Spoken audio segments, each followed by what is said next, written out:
السلام علیکم ورحمۃ اللہ وبرکاتہ۔ میں محمد احمد رضا مصباحی، خطیب و امام مسجد رضائے مصطفیٰ پنڈتی وشاکھاپٹنم۔ الحمدللہ علی کل حال والصلاة والسلام علی صاحب حسنہ و جمال، اما بعد۔ حالات حاضرہ کے پیش نظر کرونا مہاماری سے بچنے کے لیے پورے ملک میں دفعہ 144 نافذ ہے، تو جس طرح دیگر نمازوں کے لیے 5 افراد سے زیادہ ایک ساتھ جمع ہونا قانون جرم تھا، ویسا ہی تراویح کی نماز کے لیے بھی جمع ہونا قانون جرم ہے۔ اسی لیے رمضان شریف اور تراویح کے حوالے سے کچھ مسائل سماعت کریں۔ رمضان شریف وہ برکت والا مہینہ ہے کہ اس کا دن ہو یا رات ہر وقت عبادت ہوتی ہے۔ روزہ عبادت، افطار عبادت، تراویح عبادت، پھر تراویح پڑھ کر سونا بھی عبادت، کیونکہ سحری کے انتظار میں سویا اور سحری کھانا عبادت، گویا رمضان شریف کا دن ہو یا رات اس کی ہر ساعت عبادت ہی عبادت ہے۔ لہٰذا ہمیں چاہیے کہ رمضان کے مہینے کا بھرپور فائدہ اٹھائیں۔ تراویح کا شرعی حکم۔ تراویح عاقل بالغ مسلمان مرد و عورت کے لیے سنت مؤکدہ ہے۔ سنت مؤکدہ کہتے ہیں کہ جس کا کرنا باعث ثواب ہوتا ہے، اور اس کا چھوڑنا 1-2 بار برا اور چھوڑنے کی عادت بنا لینے کی بنا پر انسان گناہگار ہوتا ہے۔ لہٰذا جس طرح تراویح مردوں کے لیے سنت مؤکدہ ہے، ویسے ہی عورتوں کے لیے بھی سنت مؤکدہ ہے۔ کچھ عورتیں سوچتی ہیں کہ تراویح کی نماز صرف مردوں کے لیے ہے، عورتوں کے لیے نہیں ہے، یہ غلط ہے۔ جس طرح مردوں کے لیے ہے ویسے ہی عورتوں کے لیے بھی ہے۔ اگر عورتیں نہیں پڑھیں گی تو گناہگار ہوں گی۔ اور یہ بھی یاد رکھیے کہ تراویح پورے رمضان کی ہر رات میں 20 رکعات پڑھنا سنت مؤکدہ ہوتا ہے۔ ایسا نہیں کہ 1-2 رات پڑھ لیں پھر چھوڑ دیں، ایسا کیے تو گناہگار ہوں گے۔ پورے رمضان کے ہر رات میں 20 رکعات نماز پڑھنا ہر عاقل و بالغ مسلمان مرد و عورت کے لیے لازم و ضروری ہے۔ تراویح پڑھنے کا بڑا ثواب ہے۔ حضرت ابو ہریرہ رضی اللہ تعالیٰ عنہ سے روایت ہے کہ آقا کریم صلی اللہ تعالیٰ علیہ وسلم نے فرمایا کہ جس نے رمضان کی رات قیام کیا یعنی تراویح پڑھی تو اللہ تعالیٰ اس کے تمام گناہوں کو بخشش فرما دے گا۔ یعنی تراویح باعث اجر و ثواب ہے، لہٰذا ہمیں باقاعدگی سے ادا کرنی چاہیے۔ تراویح کے وقت کے بارے میں چند مسائل سماعت کریں۔ تراویح کا وقت عشاء کے فرائض ادا کرنے کے بعد سے لے کر سحری کے ختم ہونے تک ہے، یعنی یہ پورا وقت تراویح کا ہے، یعنی عشاء کے بعد سے لے کر پوری رات سحری ختم ہونے تک ہے۔ لہٰذا سحری ختم ہونے تک جب چاہیں پڑھ لیں۔ اگر کسی کی تراویح کی نماز کسی وجہ سے چھوٹ گئی تو 2 دن اس کی قضا نہیں، کیونکہ تراویح کی قضا نہیں ہوتی۔ تراویح کی نماز کیسے پڑھیں؟ تراویح پڑھنے کا مستحب طریقہ یہ ہے کہ 2 رکعات پڑھی جائیں اور ہر 2 رکعات پر سلام پھیری جائیں۔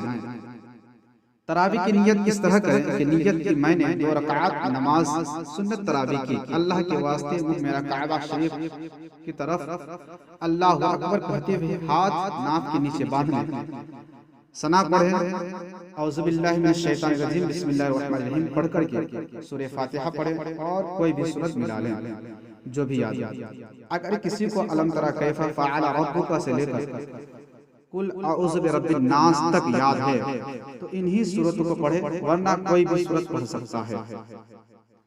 اگر کسی کو ایک سورت کے علاوہ کوئی دوسری سورت آتی ہی نہیں ہے تو صرف اسی ایک سورت کے ذریعے اپنی 20 رکعات نمازیں پوری کر سکتا ہے، اس میں کوئی حرج کی بات نہیں۔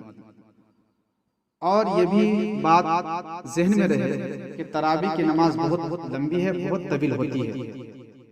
دن بھر کام کرنے کی وجہ سے اس طرح کی عبادت سے بندے گھبراتے ہیں، کچھ لوگ اکتاہٹ محسوس کرتے ہیں، تو ایسی صورت میں علماء نے تھوڑی سی چھوٹ دی ہے کہ اتحاد پوری پڑھنے کے بعد اللہم صلی علی محمد تک پڑھ کر کے سلام پھیر دے، نماز ہو جائے۔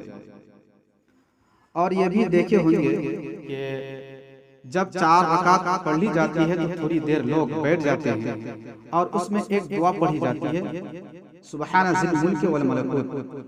اگر یہ دعا یاد ہے تو کسی کو پڑھیں، اگر یہ دعا یاد نہیں ہے تو اس کی جگہ میں درود شریف پڑھ لیں، یا لا الہ الا اللہ پڑھ لیں، یا اللہ اکبر سبحان اللہ پڑھ لیں۔ اگر ان چیزوں کو نہیں بھی پڑھیں گے، اتنی دیر خاموش رہ بھی جائیں گے، تب بھی جائز ہے، کوئی حرج کی بات نہیں ہے۔ تراویح کی جماعت کے بارے میں مسائل سماعت کریں۔ تراویح کی جماعت سنت مؤکدہ الکفایہ ہے، یعنی محلے کے چند افراد پڑھ لیں تو سب کی طرف سے ادا ہو گئی۔ لیکن لاک ڈاؤن کی وجہ سے مسجد میں آ کر جماعت کے ساتھ تراویح کی نماز پڑھنا مشکل ہے، تو سوال یہ پیدا ہوتا ہے کہ کیا ایسی صورت میں گھر میں تراویح کی نماز جماعت کے ساتھ ادا کر سکتے ہیں یا نہیں؟ تو اس کے بارے میں مسئلہ یہ ہے کہ اگر گھر کے افراد میں سے کوئی شخص پابند شریعت ہے، طہارت کے مسائل سے واقف ہے، اور ان کے چہرے میں داڑھی ہے، تو ایسی صورت میں اس کو امام بنا کر کے آپ گھر میں جماعت کے ساتھ نماز ادا کر سکتے ہیں۔ اگر یہ ساری شرائط نہیں پائی جا رہی ہے تو تنہا پڑھ لیں۔ سحری کا آخری وقت یہ ہے کہ فجر کی اذان سے 15-20 منٹ پہلے احتیاطاً کھانے پینے سے خود کو روک لیں۔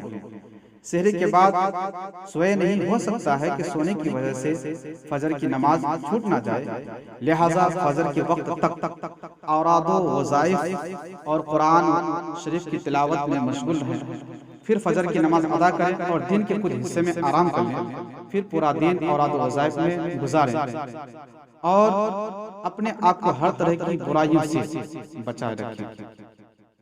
افطاری کے وقت سے 5-10 منٹ پہلے افطاری کا انتظام کر لیں، پھر اہتمام کے ساتھ بیٹھ کر دعا کریں اپنے لیے اور اپنے ملک کی خاطر، کیونکہ ایسے وقت میں جو دعائیں کی جاتی ہیں قبول ہو جاتی ہیں، رد نہیں ہوتی۔ تو اللہ تبارک و تعالیٰ سے دعا ہے کہ پورے رمضان میں بالخصوص ہم سبوں کو خشوع اور خضوع کے ساتھ عبادت کرنے کی توفیق و رفیق عطا فرمائے، اور رمضان کے مہینے کی برکات سے ہم سبوں کو مالا مال عطا فرمائے۔ وآخر دعوانا ان الحمدللہ رب العالمین۔ السلام علیکم ورحمۃ اللہ وبرکاتہ۔